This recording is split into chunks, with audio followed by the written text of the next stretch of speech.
सो आज की इस वीडियो में हम बात करेंगे क्लास 10 मैथ्स के 2 नंबर वाले क्वेश्चन के बारे में, जिसमें से 2 नंबर के टोटल 6 क्वेश्चन आते हैं और इसमें से आपके 12 मार्क्स जो होते हैं वो कंप्लीट होते हैं। और आज जो हम ये क्वेश्चन करेंगे ये ज़्यादातर बोर्ड एग्जाम में क्या होता है, रिपीट होते हैं। तो चलिए शुरू करते हैं। सबसे पहला हमारे जो क्वेश्चन है वो दे रखा है कि अभाज्य गुणनखंड विधि द्वारा 25, 20 और 10, 30 का लासा ज्ञात कीजिए। तो ये टोटल 6 क्वेश्चन है, A, B, C और D, E, F, यहाँ तक क्वेश्चन है ये। तो ये क्वेश्चन सॉल्व करेंगे। इसका पहला क्वेश्चन देखते हैं। पहला क्वेश्चन दे रखा है कि अभाज्य गुणनखंड विधि द्वारा 25, 20 और 10, 530 का लासा तथा मासा ज्ञात कीजिए। तो चलिए शुरू करते हैं। तो सबसे पहले हमें क्या बोला है, अभाज्य गुणनखंड विधि से किसका लासा और मासा ज्ञात करना है, 25, 20 और 10, 30 का। Question number A. टोटल सारे क्वेश्चन सॉल्व करेंगे आज की इस वीडियो में, क्योंकि बोर्ड एग्जाम बहुत ही ज़्यादा करीब में आ गए हैं और अब सिर्फ प्रैक्टिस का बचा है सारा आपका मामला। ठीक है, तो क्वेश्चन दे रखा है 25, 20 और 10, 530। 25, 20 और 10, 530। ठीक है, क्या करना है, अभाज्य गुणनखंड विधि से लासा और मासा ज्ञात करना है।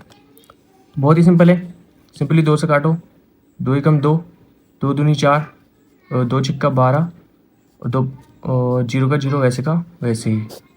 फिर 2 से काटो, 2 छिक्का 12, 2 तिया 6 और जीरो का जीरो वैसे ही। फिर इसको 2 से काटो, कट रहा है क्या, कट जाएगा, 2 तिया 6 और 15 दूनी 30। ठीक है, फिर इसे 2 से काट के देखो कटता है तो 2 एकम 2 और 2 से नहीं कटेगा, 3 से काटो इसको, 3 एकम 3, 0, 3 पंजे 15। ठीक, फिर देखो कितने से कटेगा, ये 3 से कट रहा है क्या, 3 तिया 9, 3 पंजे 15, कट गया। और देखो किससे कटेगा, 3 से, 3 से अब नहीं कटेगा, अब किससे कटेगा ये, 5 से। देखो 5 से कटता है क्या, 7 पंजे 35 कट जाएगा, 5 सत्ते 35 और 7 कितने से कटेगा, 7 से, 7 एकम 7। ये कंप्लीट हुआ। इसका देखो, इसको 2 से काटो, 2 पंजे 10, 2 दूनी 4 बचा 1, 2 छिक्का 12 और 2 पंजे 10। फिर 2 से काटो, कटेगा क्या, 2 दूनी 4 और 2 छिक्का 12, 2 तिया 6, 5 नहीं कटेगा। 3 से काट के देखो, 3 एकम 3 बचे 2, कितने हो गए, 3 सत्ते 21 और 3 पंजे 15 बचे 1। हाँ, 3 से कट जाएगा, काटो, 3 एकम 3 बचे कितने, 2, 3 सत्ते 21 बचा कितना, 2, 1 बचा, 3 पंजे 15 बचा 1, 3 पंजे 15। फिर से देखो 3 से काट के, 3 पंजे 15 बचे 2, 3 सत्ते 21, 3 अट्ठे 24 बचा 1, 3 कट जाएगा, 3 पंजे 15 और बचे कितने 2, तो 3 अट्ठे 24 बचे कितने 1, 3 पंजे 15। ठीक है, और देखो कितने से कटेगा, फिर से 3 से कट रहा है क्या, 3 एकम 3 बचे कितने 2, तो 3 नम 27 बचा 1, कट जाएगा, 3 एकम 3 और 3 नम 27 और 3 पंजे 15। ठीक, फिर से देखो कितने से कटेगा, 3 से कट रहा है क्या, 3 से कट जाएगा, 3 से 3 एकम 3, 3 दूनी 6, 3 तीन 3 छक 12, 3 पंजे 15, 3 छंग 18 कट जाएगा। तो 3 से काटो, 3 छंग 18 बचा 1, 3 पंजे 15। 65 देखो 3 से कटेगा, 3 दूनी 6 नहीं कटेगा, 5 से, 5 एकम 5 और 5 से 15 कट जाएगा, 13 पंजे 65। ठीक है, 13 कम 13, लिख लिया। अब लिखो 25, 20 बराबर कितना आया निकल के, 2 गुणा, कितनी बार है 2, 1 2 3, 3 बार 2 है, 2 गुणा 2, 3 कितने हैं, 1 2, तो 2 3 यानी 1 2 बचा क्या, 5 गुणा 7।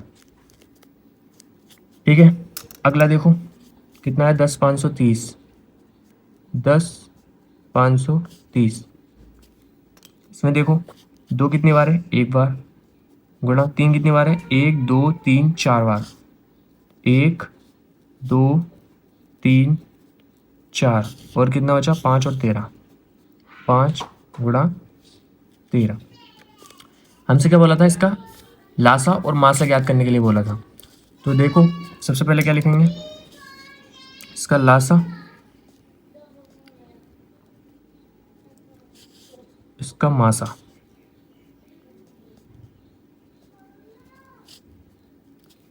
मासा कैसे निकालते हैं, जो जोड़े में आ रहा हो, ठीक है, जो जोड़े में आ रहा हो उसका जोड़ा बना लो। इनका 2 का जोड़ा बन गया, 3 का यहाँ पे नहीं बनना, यहाँ पे बनाओ इसका जोड़ा, इसका जोड़ा, 5 का जोड़ा, ये बन गया। यहाँ पे कितना आएगा, 2 गुणा 3 गुणा 3 गुणा 5, ठीक। तो ये टोटल कितना हो गया, 2 तिया 6, 6 दूनी 12, 6 तिया 18, 18 पंजे 90। तो मासा कितना आ गया, मासा कितना आया टोटल 90। लास्ट से देखो 90 ऐसे का ऐसे लिख दो यहाँ पे, और जो बचे हैं उनकी गुणा कर दो, 2 दूनी 4, 4 सत्ते 28, ठीक है। तो 90 गुणा 28, नीचे देखो कितना बचा, 3 तिया 9 और 13 नीमा 117, ठीक है। तो जब इनकी गुणा करोगे तो कितना आ जाएगा, 90 और 28 की गुणा करोगे तो ये आएगा 25 20 गुणा 117, और जब 117 की इससे गुणा करोगे तो ये कितना आएगा, सॉरी 29 48 40, ये क्या आएगा इसका LCM, ये क्या होगा आपका आंसर। सिंपल है, LCM और HCF तो आपको निकालना आता ही होगा। अब अपने मूव करते हैं अगले क्वेश्चन की तरफ। क्वेश्चन दे रखा है, सिद्ध कीजिए कि 2√3 एक अपरिमेय संख्या है। क्या है, 2√3 एक अपरिमेय संख्या है। तो इस वजह के क्वेश्चन आपने कर रखे हैं, बहुत ही इजी क्वेश्चन है, ये भी बहुत सिंपल क्वेश्चन है। क्या दे रखा है, 2 × √3 एक अपरिमेय संख्या है, ये क्या करना है, सिद्ध करना है। क्वेश्चन नंबर बी, क्या दे रखा है, सिद्ध कीजिए कि 2 × √3, 2 × √3 क्या है, एक अपरिमेय संख्या है, ये क्या करना है, सिद्ध करना है। तो हम क्या करेंगे, सिंपली मान लेंगे, माना 2 गुणा √3 एक परिमेय संख्या है। क्यों माना परिमेय संख्या, क्योंकि हमें अपरिमेय संख्या सिद्ध करना है, तो हम इसके अपोजिट मान लेंगे, माना 2√3 एक परिमेय संख्या है। अब परिमेय संख्या को हम किसके रूप में लिख सकते हैं, तो आप जानते हैं कि परिमेय संख्या को हम P/Q के रूप में लिख सकते हैं, जहाँ पर क्या होता है, Q का मान 0 नहीं होगा, इतना आपको मालूम है। तो 2√3 को हम एक किसके रूप में लिख लेंगे, P/Q के। तो 2√3 बराबर P/Q, जहाँ पे क्या है, जहाँ पे P और Q क्या है, एक सहअभाज्य पूर्णांक है, सहअभाज्य पूर्णांक है, ठीक है। P/Q क्या है, सहअभाज्य पूर्णांक है। अब देखो इसके बटे में कुछ नहीं, 1 तिरछी गुणा कर दो, ये गुणा में है, इधर आके क्या था, और किसमें पहुंचेगा, बटे में, तो ये हो जाएगा √3 बराबर P/2Q। यहाँ पे इसको छोड़ देना है, ये बस इतना काम करना था इसका। अब क्या करना है, देखो लिखना है बस। अब ये यहाँ पे आपका क्वेश्चन पूरा सोल्व हो जाता है। अब क्या लिखना है कि जो ये P/2Q है वो क्या है, एक परिमेय संख्या है, क्योंकि ये P/2Q के मतलब P/Q के रूप में हो गई। तुम यहाँ पे लिख देंगे क्योंकि P/2Q एक परिमेय संख्या है,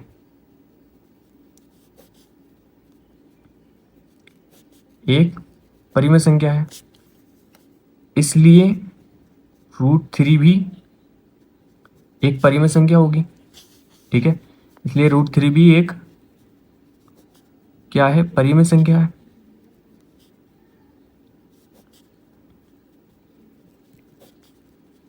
एक परिमेय संख्या है, मगर लेकिन आपने एक्सरसाइज 1.3 करी होगी एनसीईआरटी के, तो आपको मालूम होगा उसमें विरोधाभास प्रमेय होती है। तो विरोधाभास प्रमेय में क्या है कि √3 एक अपरिमेय संख्या है, ठीक है, तो यहाँ पे लिख देंगे लेकिन विरोधाभास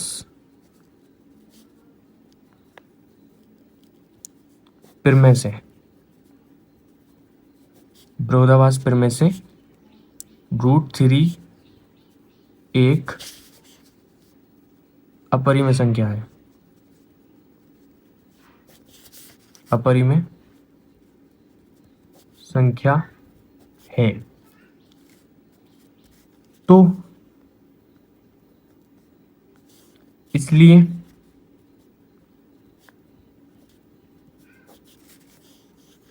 क्या 2 इंटू √3 भी एक अपरिमेय संख्या होगी? क्यों? क्योंकि देखो विरोधाभास प्रमेय से √3 क्या है, एक क्या है, अपरिमेय संख्या है। और अगर इसी को हम रिवर्स कर दें, ठीक है, जब ये बराबर हैं आपस में, तो √3 अगर अपरिमेय संख्या है तो ये भी क्या होगा, एक अपरिमेय संख्या होगी।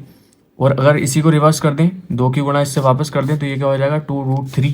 तो इसी तरह से 2 इंटू √3 भी क्या होगी, एक अपरिमेय संख्या होगी। तो यहाँ पे लिख देंगे इसलिए 2√3 एक अपरिमेय संख्या है। और यही क्या होगा, आपका आंसर होगा। हम यहाँ पे हैंस प्रूफ भी लिख सकते हैं, तो लिख देंगे हैंस प्रूव्ड। ठीक है, तो ये क्वेश्चन आपका यहाँ पर खत्म होता है। बात करेंगे अगले क्वेश्चन की। अगले क्वेश्चन की तरफ मूव करते हैं।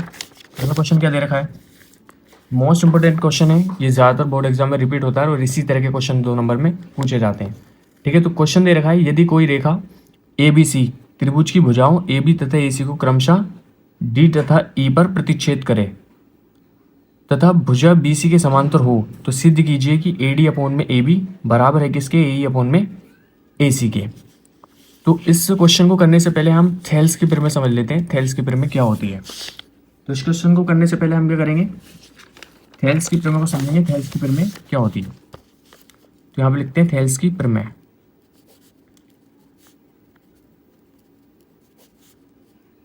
थेल्स की प्रमेय क्या बोलती है कि जब यानी कोई त्रिभुज है, ठीक है, इसका नाम दे दिया ABC, ABC कोई त्रिभुज है, तो थेल्स की प्रमेय कहती है कि जब इस त्रिभुज की किसी भी एक भुजा, कोई एक भुजा ले लो, ठीक है, या ये वाली ले ली या ये, जब इस त्रिभुज की एक भुजा के समांतर, समझ रहे हो, जब किसी त्रिभुज के यानी कोई ये त्रिभुज है, ठीक है, इस त्रिभुज की भुजा के किसी भी भुजा के, या ये वाली हो या ये वाली हो या ये वाली हो, कोई समांतर रेखा खींची जाती है। उदाहरण के तौर पे हम लेते हैं BC, तो BC के समांतर अगर कोई रेखा खींची जाती है, तो इसकी जो त्रिभुज की जो 2 भुजाएं बचेंगी, ये वाली और ये वाली, तो ये वाली जो भुजा होगी जो समांतर हमने खींची है, वो 2 अन्य बची भुजाओं को समान अनुपात में विभाजित करेगी। नहीं समझे? देखो, जब हमने BC के समांतर खींची है, इसका नाम दे दिया DE, तो BC के हमने समांतर खींची क्या, D, ठीक है। तो थेल्स की प्रमेय कहती है जब आप किसी त्रिभुज की एक भुजा के समांतर कोई दूसरी रेखा खींची जाती है, तो वो 2 अन्य बची भुजाओं यानी जो AB और क्या बची AC, तो इन भुजाओं के को क्या करेगी, वो समान अनुपात में विभाजित करेगी, यानी AD अपॉन में DB बराबर होगा सिंपली AE अपॉन में EC के। ये क्या है, थेल्स की प्रमेय कहती है। ये चीज़ है, सिंपल सी चीज़ समझ में आई। देखो क्या बोला है कि कोई त्रिभुज है, उसकी कोई भुजा ले लो, चाहे ये वाली ले लो, इसके समांतर इस तरीके से खींच दो या इसके समांतर इस तरीके से। तो हमने क्या ले ली, BC ले ली। कोई त्रिभुज है, उसकी कोई भुजा है और उसके भुजा के समांतर कोई दूसरी रेखा खींची जाती है, तो वो जो 2 भुजाएं बचती हैं उनको भी जो समांतर भुजा है वो समान अनुपात में विभाजित करेगी। सिंपली ये चीज़ है। तो अगर आप फॉर्मूले वाइज देखें तो ये क्या होगा, AD अपॉन में DB बराबर होगी इसके AE अपॉन में EC के। ठीक, ये चीज़ समझ गए। अब अपने क्वेश्चन की तरफ मूव करते हैं। क्वेश्चन ने क्या बोला था कि कोई त्रिभुज है ABC, इसकी भुजाओं AB तथा AC पर क्रमशः। तो पहले त्रिभुज बना लो। क्या बोला है, कोई त्रिभुज है, माना ये क्या है, एक त्रिभुज,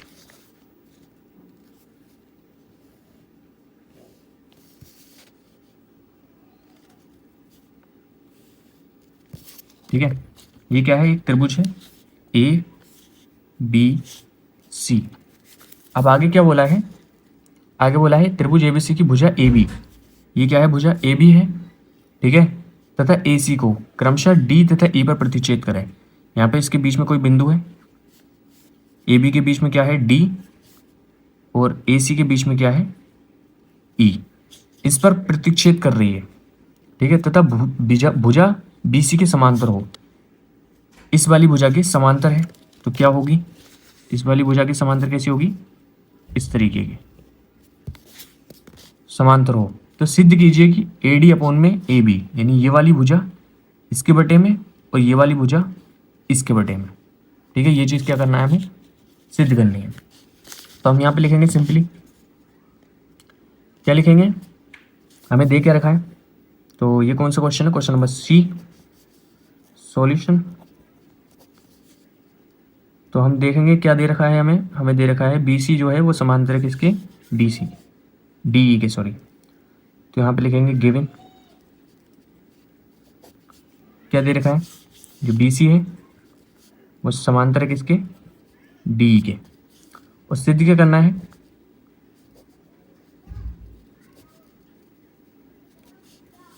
सिद्ध क्या करना है, ए डी अपॉन में A B, A D upon में ए बी बराबर है किसके, ए अपॉन में ए सी के, ठीक। तो ये कुछ वही वाली कंडीशन नहीं लग रही है जो अपनों ने अभी थेल्स के बारे में पढ़ी थी, सही है ना, वही कंडीशन है। यहाँ पे लिखेंगे उत्पत्ति, यानी प्रूफ, उत्पत्ति क्या है, यहाँ पे लिखेंगे थेल्स की प्रमेय से, थेल्स की प्रमेय से। थेल्स की प्रमेय क्या कहती है कि जो कोई भुजा है त्रिभुज की कोई भी, उसके समांतर जब कोई रेखा खींची जाती है तो वो जो दो अन्य भुजाएं बचती हैं उनको भी वो समान अनुपात में विभाजित करेगी, जैसा अभी यहाँ पर बताया था। कौन सी कंडीशन, ये वाली कंडीशन लगेगी, ये ए डी अपॉन में डी बी, कौन सी, ए डी अपॉन में डी बी, ठीक है, बराबर होगी किसके, ए ई अपॉन में ई सी के, ये चीज़ क्लियर। तो यहाँ पे लिखेंगे क्या करेंगे, दोनों पक्षों को पलट देंगे, लिखेंगे दोनों पक्षों को पलटने पर, यहाँ पे लिख दो दोनों पक्षों को पलटने पर। अच्छे से लिखना है, एग्जाम में ऐसे नहीं लिखना है, ठीक है, मैं सिर्फ पेज बचाने के चक्कर में कर रहा हूँ क्योंकि ये पेज जो है वो ख़त्म हो जाएंगे, बहुत लिमिटेड है सिर्फ। तो इसको दोनों पक्षों को पलटेंगे तो क्या होगा, डी बी अपॉन में ए डी बराबर होगा किसके, ए सी अपॉन में ए ई के, ठीक है। अब इसमें क्या करेंगे, दोनों पक्षों में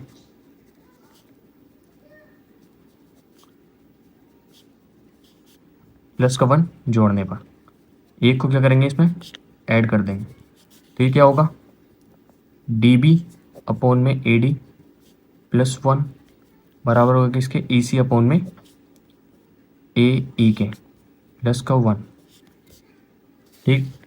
अब देखो सिंपली इसके बारे में कुछ नहीं, 1, इसके बारे में कुछ नहीं, 1 एलसीएम लो, नीचे से क्या आ गया, ए डी, ठीक, बचा क्या, तिरछी तिरछी गुणा, तो क्या होगा, डी बी प्लस के ए डी, ठीक है, बराबर सेम यही चीज़ यहाँ पे करनी है, एलसीएम लो, क्या आया, ए ई, तिरछी तिरछी गुणा, ई सी की 1 से तो कितना आगा, ई सी प्लस के ए ई की 1 से तो कितना आगा, ए ई। यहाँ तक क्लियर। अब देखो डी बी प्लस के ए डी, यानी डी बी यहाँ से यहाँ तक प्लस के ए डी यहाँ से यहाँ तक, टोटल क्या होगा, ए बी होगा। ये भी बराबर है किसके, ए डी प्लस के डी बी के। और सेम वही चीज़ यहाँ पे जो ए सी है वो बराबर है किसके, ई सी प्लस के ए ई के। सेम वही चीज़ यहाँ पे करनी है, डी बी प्लस के ए डी, यानी डी बी प्लस के ए डी बराबर है किसके, ए बी के होगी। तो यहाँ पे क्या लिखेंगे, डी बी प्लस के ए डी बराबर होगी किसके, ए बी अपॉन में क्या आ जाएगा, ए डी। ठीक, सिंपली ई सी प्लस के ए ई सी प्लस के ए क्या होगा, ए सी। तो ये हो जाएगा ए सी अपॉन में कितना आएगा, क्या है, ए। ठीक, अब इनको क्या करेंगे, पुनः पलट देंगे, पुनः दोनों पक्षों को पलटने पर, ठीक है, दोनों पक्षों को पलटेंगे तो क्या होगा, ए डी अपॉन में ए बी बराबर ए ई अपॉन में ए सी। और यही क्या करना था, प्रूफ करना था, तो ये क्या होगा, हेंस प्रूफ। ये करना था, ए डी अपॉन में ए बी बराबर ए ई अपॉन में ए सी, तो ये क्या होगा हमारा, हेंस प्रूफ। बहुत ही सिंपल सा क्वेश्चन था, सिर्फ करना क्या है, हमें थेल्स के बारे में समझनी है। ठीक है, तो बहुत ही सिंपल सा क्वेश्चन है ये, सिर्फ मैंने बड़ा बना दिया आपको समझाने के लिए। अब जब आपके एक बार में समझ में आ जाएगा, तो ये बोर्ड में आ जाएगा ना, तो सिर्फ 1 मिनट का काम। ठीक है, मूव करेंगे अपने अगले क्वेश्चन की तरफ। तो अगला क्वेश्चन क्या कहता है, देखो 1 मिनट वेट थोड़ा सा। अगला क्वेश्चन क्या कहता है, सॉरी, अगला क्वेश्चन ये, सॉरी डिले। ठीक है, तो अगला क्वेश्चन क्या देता है कि बिंदुओं ए दे रखा है ब्रैकेट में -1,7 तथा बी 4,-3 को मिलाने वाले रेखाखंड को 2:3 में विभाजित करने वाले बिंदु के निर्देशांक ज्ञात कीजिए। बहुत ही सिंपल सा क्वेश्चन है, तो मुझे कराने की ज़रूरत नहीं होनी चाहिए, आपको ये आना चाहिए। बहुत ही सिंपल सा क्वेश्चन है, फिर भी चलो देख लेते हैं एक बार। क्या बोला है, कोई बिंदु दे रखे हैं, तो क्वेश्चन नंबर डी है सॉल्यूशन। क्या दे रखे हैं बिंदु, एक दे रखा है ए -1,7 तथा क्या दे रखा है, दूसरा बिंदु दे रखा है बी 4,-3। और क्या दे रखा है, अनुपात दे रखा है इनका, अनुपात कितना दे रखा है, 2:3 ये दे रखा है। सिंपली हम क्या करने हैं, बहुत ही सिंपल, ये तो कर लेना चाहिए आपको, मगर चलो मैं करा देता हूँ। मान निकालने सिर्फ ये क्या होगा m1, ये क्या होगा m2, और ये क्या होगा x1 x2 y1 y2, ये होगा ना। मान निकाल लो, m1 क्या होगा, m1 2 और m2 कितना होगा, 3। ठीक, उसी तरह x1, ठीक है, x1 कितना होगा, -1, सॉरी -1, और x2 कितना होगा, 4। ठीक है, उसी तरह y1 कितना होगा, 7, और y2 कितना होगा, -3 y2। ये हो गया। अब आपको फॉर्मूला मालूम ही है, हमें कुछ बताने की ज़रूरत है ही नहीं। निर्देशांक बराबर क्या होता है, निर्देशांक बराबर फॉर्मूला होता है m1 x2 प्लस के m2 x1 अपॉन में m1 प्लस के m2, coma m1 y2 plus के m2 y1 अपॉन में m1 प्लस के m2। यहाँ पे काम ख़त्म। अब क्या करना है, सिर्फ मान रखनी है, बाकी आपका आंसर तो आ गया, समझ लो। तो मान क्या है, m1 का मान है 2 और x2 का मान कितना है 4 प्लस m2 का मान कितना है 3 इंटू x1 का मान कितना है -1 अपॉन में 2 + 3 यानी m1 प्लस के m2, कोमा क्या दे रखा है, m1 कितना है 2 और y2 कितना है -3 प्लस m2 कितना है 3 और y1 कितना है 7 अपॉन में m1 यानी 2 + 3। यही है, देखो 2 चौक 8, माइनस क्यों आएगा, क्योंकि 3 की गुणा 1 से करेंगे, -3 आ जाएगा, अपॉन में 2 + 3 कितना होगा 5, कोमा 2 × 3 = 6 माइनस के प्लस 3 × 7 = 21 अपॉन में 5। तो 8 में से 3 गए 5 अपॉन में 5, 6 और 21 कितने बचे, 21 में से 6 गए तो 15, ये जाएगा 15/5। काटो, 5 × 5 5 × 15, 5 × 5, तो ये होगा 1,3। ये क्या होगा आपका आंसर। सिंपल, क्या सिंपल सा क्वेश्चन था ये। सो ये वाला क्वेश्चन भी यहाँ पर ख़त्म होता है। अब बात करेंगे अगले क्वेश्चन की। तो अगला क्वेश्चन क्या दे रखा है वो देखो। अगला क्वेश्चन दे रखा है, यदि कोसेक थीटा बराबर 2 हो तो कोट थीटा प्लस के साइन थीटा अपॉन में 1 प्लस के कोस थीटा का मान ज्ञात कीजिए। चलो तो देखते हैं, पेपर ले लेता हूँ दूसरा।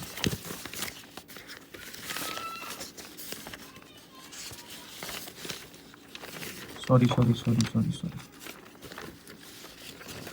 सॉरी।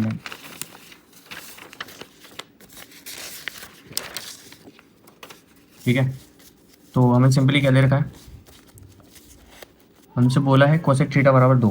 क्वेश्चन नंबर कौन सा है ये, ई, सॉरी सर, हमसे क्या बोला है, कोसेक थीटा बराबर कितना है 2, और क्या दे रखा है, कोट थीटा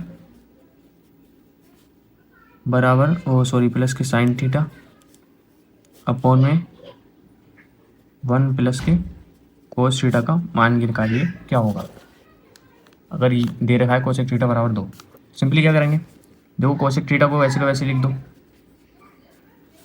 2 कोसेक में देखेंगे कि कोसेक 2 में जो है कितना, कोसेक में 2 कितने का मान होता है, तो कोसेक में 2 जो होता है वो कोसेक 30 का मान होता है। जा करके देख लेना, कोसेक 30 का मान कितना होता है, 2 होता है। कोसेक से कोसेक कैंसिल हो जाएगा, बराबर थीटा बराबर कितना आ जाएगा, 30 डिग्री। यहाँ से हमको क्या पता चल गया, जो थीटा का मान होगा वो कितना होगा, 30 डिग्री होगा। ऊपर जो समय वो दे रखा है वो रख लो, कोट थीटा प्लस के साइन थीटा अपॉन में 1 प्लस के कोस थीटा। यहाँ से कराने की ज़रूरत है, ज़रूरत तो नहीं है मगर क्या करा जाए, कराना पड़ेगा। आप तो करोगे नहीं कुछ, डायरेक्ट बोर्ड एग्जाम में बैठ के लिखोगे, यहाँ कसम खा रखी है। कोई बात नहीं, चलो कोट थीटा को लिख दो, कोट 30, थीटा की जगह 30 लिख दो बस, साइन 30 अपॉन में 1 प्लस के कोस 30। ठीक है, अब सिर्फ क्या करना है, मान रखना है। कोट 30 का मान कितना होता है, √3 प्लस के साइन 30 का मान कितना होता है, 1/2 अपॉन में 1 प्लस के कोस 30 का मान कितना होता है, √3/2। ठीक है, √3 वैसे का वैसे ही रहने दो, प्लस के 1/2, नीचे एलसीएम लिया कितना आया 2, फिर जल्दी छोड़ा तो ये होगा 2 प्लस के √3, क्योंकि इसके बटे में कुछ नहीं 1, फिर जल्दी गुणा करेंगे तो कितना आएगा 2 प्लस के √3। देखो 2 से 2 कैंसिल, तो कितना आया √3 प्लस 1/2 प्लस √3। इसका क्या करेंगे, परिमीकरण करेंगे, तो ये क्या होगा, ऊपर नीचे चिन्ह बदल के गुणा, तो ये होगा 2 माइनस के √3 और 2 माइनस के √3, ये होगा। यहाँ पे देख लो, √3 वैसे का वैसे ही, ठीक है, और क्या है प्लस 1 की गुणा करोगे तो क्या कितना आएगा, 2 माइनस के √3 ही आएगा। नीचे देख लो, नीचे क्या बचा, a² माइनस के b² बचा, यही बचा ना, दिख रहा है कुछ, a² माइनस b² नहीं है, a² माइनस b² का फॉर्मूला क्या होता है, a² माइनस के b² बराबर होता है किसके, a प्लस b और a माइनस b के।